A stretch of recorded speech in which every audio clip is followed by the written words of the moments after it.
A gente não pode se esquecer que 70% das células do trato gastrointestinal das aves são células do sistema imune.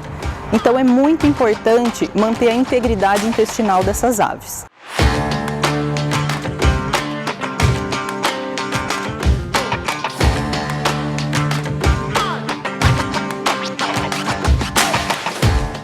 Olá! No Minuto Agro de hoje, a gestora de serviços técnicos da Agroceres Multimix, Patrícia Marquiselli, nos fala como atender a crescente demanda por proteínas livres de antibióticos na avicultura. Confira. Como atender a crescente demanda por proteínas livres de antibióticos? Esse é um tema que vem sendo muito falado e é sobre isso que a gente vai conversar um pouquinho hoje.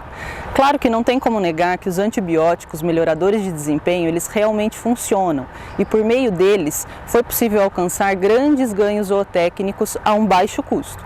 Mas quem manda no nosso mercado é o consumidor final. E há uma crescente demanda por esse tipo de proteína. E isso está fazendo com que os órgãos regulatórios nos deixem cada vez menos com opções de uso de moléculas. E um mercado que parecia estar num futuro tão distante está cada vez mais próximo de acontecer. Diante desse cenário, o nutricionista ele passa a ter um papel ainda mais importante na produção dessas aves. Mas vamos começar pelo básico. Todos os ingredientes que forem utilizados na produção das rações dessas aves, eles precisam passar por um rigoroso controle de qualidade, para depois serem balanceados criteriosamente. E o nosso foco precisa ser o de manter a saúde intestinal dessas aves.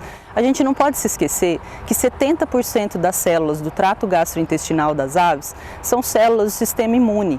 Então é muito importante manter a integridade intestinal dessas aves. Atualmente, existem diversos aditivos disponíveis no mercado, mas um erro comum que a gente encontra a campo é o nutricionista escolher por uma única solução, ou seja, um único aditivo alimentar. É por isso que é tão importante o nutricionista estar presente na produção dessas aves e em contato com todos os elos da cadeia produtiva para saber orientar qual o melhor programa de aditivos a ser utilizados, de acordo com o desafio que ele encontra. Eu vou citar nesse vídeo 4 tipos de aditivos que são muito utilizados na produção de aves. O primeiro deles são os probióticos, que são micro-organismos vivos, oriundos ou não do trato gastrointestinal das aves, e há diversos aditivos no mercado com uma cepa, com diversas cepas, cepas específicas ou inespecíficas, resistentes ou não às altas temperaturas e em diferentes concentrações. Todas essas são características que o nutricionista ele precisa estar atento. Os probióticos, dependendo da cepa utilizada e da quantidade ofertada, eles são capazes de reduzir as bactérias patogênicas, promover o aumento das bactérias benéficas do intestino, melhorar a digestibilidade dos ingredientes por estimulação da produção de enzimas endógenas, melhorar a imunidade das aves e modular a microbiota por diferentes mecanismos de ação. Um outro tipo de aditivo muito utilizado são os prebióticos, os MOS e as beta-glucanas, que agem de duas formas. Primeiro, aglutinando as bactérias patogênicas, evitando com que elas se multipliquem e causem um processo infeccioso, ou modulando e fortalecendo o sistema imune para que ele funcione melhor e mais rápido a qualquer desafio de campo. Diversas associações de aditivos com os prebióticos estão sendo estudadas e têm se mostrado muito eficientes por conta do sinergismo entre os princípios ativos. O mais comum de ser encontrado é a combinação do prebiótico com o probiótico, formando assim um simbiótico. O terceiro aditivo são os ácidos orgânicos, que agem acidificando o pH da ração e o meio luminal, evitando com que as bactérias patogênicas se multipliquem. Além disso, eles são uma boa fonte de energia prontamente disponível aos enterócitos, mantendo a integridade intestinal.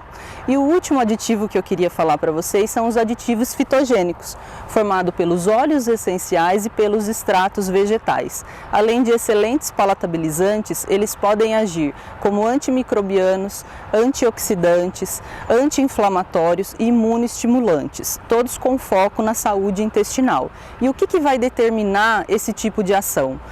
O tipo da planta utilizada, a parte da planta utilizada, o tipo de produto, se ele é moído, se ele é um extrato, se ele é um óleo e os compostos dele, se são compostos fenólicos, se é um tanino, todas essas são características muito importantes que precisam ser olhadas criteriosamente. Todos esses aditivos, eles possuem o mesmo objetivo, que é o de estabelecer um ambiente intestinal em equilíbrio. E o grande desafio é saber combinar todos esses aditivos de forma adequada para que eles realmente sejam eficientes em relação ao uso dos antibióticos melhoradores de desempenho. E eu gostaria de deixar uma mensagem final, de que a gente precisa evitar o equívoco de imaginar que a nutrição é o único fator responsável pelo sucesso dessa produção. Existem inúmeros fatores que vão influenciar os ótimos resultados, e é sobre isso que a gente vai falar num próximo vídeo. Muito obrigada pela atenção de vocês. Este foi mais um Minuto Agro feito especialmente para você. Para mais informações, continue a nos seguir através de nossas redes sociais. Até a próxima!